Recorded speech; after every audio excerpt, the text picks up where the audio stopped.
Pilpres 2024 ini dikatakan bahwa misinformasi ataupun penyebaran hoax itu menurun dibandingkan gelaran Pilpres sebelum-sebelumnya. Padahal kalau kita identikan gitu ya Pak ya, gelaran Pilpres ini selalu saja Pak diidentikan dengan adanya hoax, misinformasi maupun malinformasi. Ya, jadi secara nasional ini adalah kelima kalinya kita melaksanakan pemilu langsung.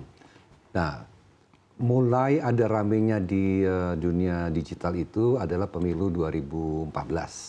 14, habis itu ada pilkada DKI 17 dan 19, dan ini yang keempat kalinya ya setelah dunia digital marak ya. Nah, kita memang lihat ada kecenderungan menurun. Ini harusnya demikian memang karena semakin banyak masyarakat yang memahami cara kerja internet ataupun dunia digital, dan di situ mereka juga tahu cara mendapatkan informasi yang benar. Jadi kan di ruang digital ini kan orang bebas berpendapat. Habis itu banyak juga orang yang memuat berita-beritanya. Ada berita-berita yang kredibel. Nah, ini yang mereka sudah tahu cara mencari berita yang kredibel yang mana. Nah, ini adalah yang kita harapkan, masyarakat makin cerdas dalam memilah dan memilih informasi yang mereka ingin konsumsi. Oke, selain peningkatan awareness dari masyarakat sendiri, apa saja sih Pak upaya yang dilakukan atau yang akan dilakukan oleh Kominfo untuk bisa menertibkan dari ruang digital ini selama gelaran Pilpres berlangsung? Ya, pertama tadi literasi digital ada kuncinya. Ini yang kita harapkan masyarakat memiliki perisai ataupun keahlian untuk bagaimana tadi membentengi dirinya terhadap informasi-informasi yang dapat menyesatkan. Yang kedua adalah kita melakukan kerjasama dengan berbagai pihak, khususnya dalam hal ini pemilu. Kita bekerja sama dengan Bawaslu, KPU, dan juga aparat penegak hukum, dalam hal ini adalah cybercrime, untuk memastikan ruang digital kita juga bersih dari hal-hal yang tadi yang kita takutkan, terutama terhadap ujaran kebencian. Kita tidak akan mentolerir, apalagi ujaran kebencian yang dapat menimbulkan pertentangan di masyarakat. Nah, ini yang kita tidak harapkan, karena pemilu adalah suatu pesta yang harusnya dinikmati dengan kemeriahan, keceriaan. Selayaknya kita nonton kalau di tiap 4 tahunnya itu kan ada World Cup kan. Ada World Cup itu kan ada tim favorit kita yang bertanding, ada yang menang, ada yang kalah. Itu adalah hal dalam kompetisi yang kita harus bisa terima apapun. Yang kita harapkan adalah jangan sampai ini berkelanjutan, malahan justru melemahkan kita sebagai bangsa. Ini adalah pesta, ya ada satu mekanisme dalam memilih pemimpin kita, ya ini adalah lewat pemilu, laksanakannya dengan tertib, aman, damai, dan ceria. Nah, apa saja sih Pak langkah konkret yang dilakukan oleh Kominfo untuk bisa membatasi atau meminimalisir adanya kebencian, kemudian misinformasi ataupun hoax-hoax yang bertebaran? Ya, khususnya untuk hoax ya. Kalau untuk hoax kita ada yang namanya debunking ya. Jadi mencari faktanya. Jadi kita stempel faktanya, stempel berita yang hoaxnya. Habis itu kita carikan faktanya, kita sandingkan.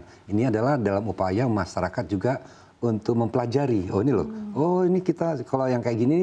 Ini tipikalnya hoax ini loh, fakta-faktanya. Dan kami selalu sajikan itu untuk tadi mendidik masyarakat. Yang kedua, kita melakukan take down. Take down ini adalah dilakukan kerjasama kami dengan para platform, di mana mereka sesuai dengan undang-undang kita, undang-undang ITE, mereka wajib melakukan take down terhadap informasi ataupun konten-konten yang bertentangan dengan perundang-undangan kita. Nah, ini yang kita lakukan. Yang ketiga adalah juga kita pre-banking. Kalau tadi kan setelah kejadiannya. Tapi kira-kira mamanya, wah ini kelihatannya cenderungnya akan banyak berita-berita hoax yang akan bernuansa pemilu ini. Nah, apalagi habis itu, ini terus ada lagi penggunaan teknologi. Nah, kita mulai kasih awareness ke masyarakat, hati-hati terhadap penggunaan teknologi, khususnya AI. Iya, Pak. Generating AI ini. Nah, ini hati-hati. Kalau sesuatu too good to be true, itu coba dilakukan cross check. Masa berita yang besar itu tidak di cover oleh media yang besar juga, pasti kan di cover. Makanya selalu check and recheck.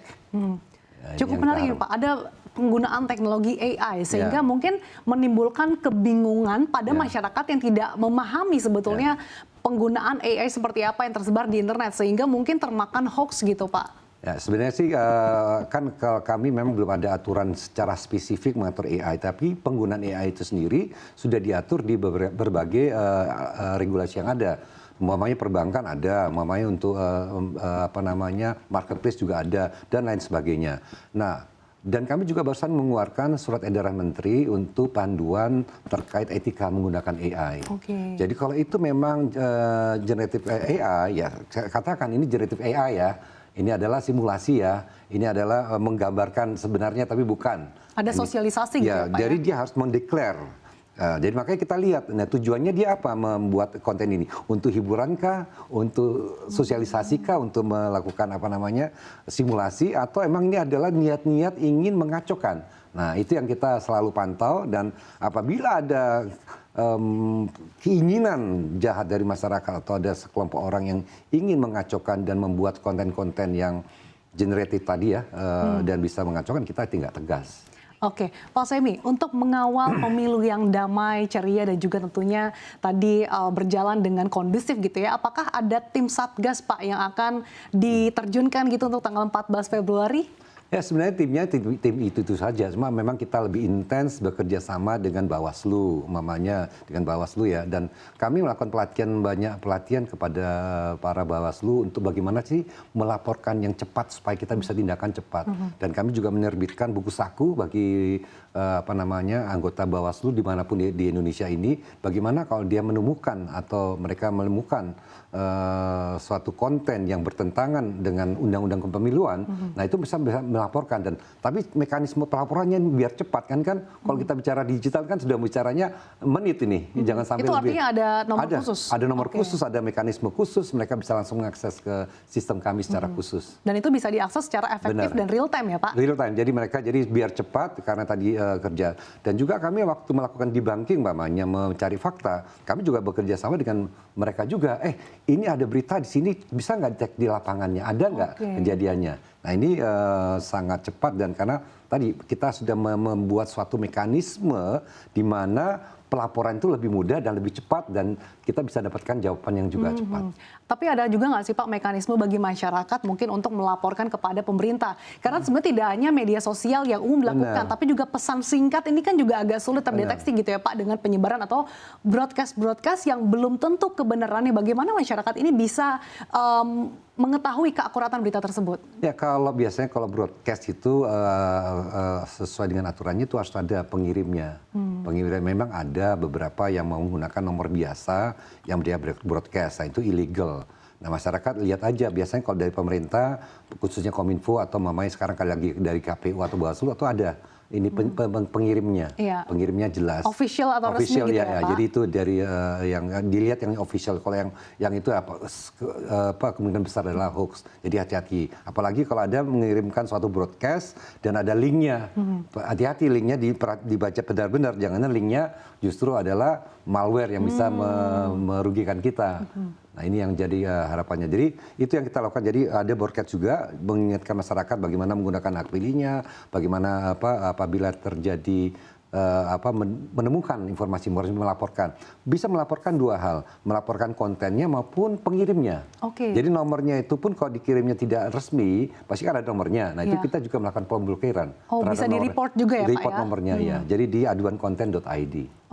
Lalu terkait dengan potensi ancaman siber, seperti apa langkah-langkah ataupun upaya yang dilakukan oleh Kominfo, Pak? Nah gini, jadi kalau cyber ini sesuai undang-undang kewajibannya itu ada dalam penyelenggara atau pemilik. Maunya CNBC ya, CNBC harus bertanggung jawab terhadap sistemnya. Nah juga dalam hal ini kita ngomong ke pemilu, KPU sudah harus punya tim yang kuat dan itu dibantu juga oleh BSSN. Kami memantau di luarnya, kami tidak masuk ke dalamnya. Lalu apakah ada program atau inisiatif khusus nih Pak yang dilakukan oleh Kominfo supaya juga bisa meningkatkan literasi digital bagi masyarakat? Nah ini salah satu yang di acara kita ini adalah bagian daripada meliterasi masyarakat dan ini akan kita lakukan secara masif ya, bukan hanya terkait pemilu tapi ini memang harus dilakukan untuk meningkatkan indeks literasi masyarakat Indonesia. Saat ini kita berdasarkan survei 2022 itu indeks kita itu 3,54. Nah ini masih sedang, belum baik. Ya. Ini kita ingin tingkatkan sampai menyentuh angka 4 dari skala 1 sampai 5. Nah harapannya dengan indeks literasi yang tinggi, masalah-masalah yang kita hadapi di ruang digital akan lebih mudah ditanganin karena masyarakat memiliki pertahanan yang kuat dalam menjalankan aktivitasnya di ruang digital.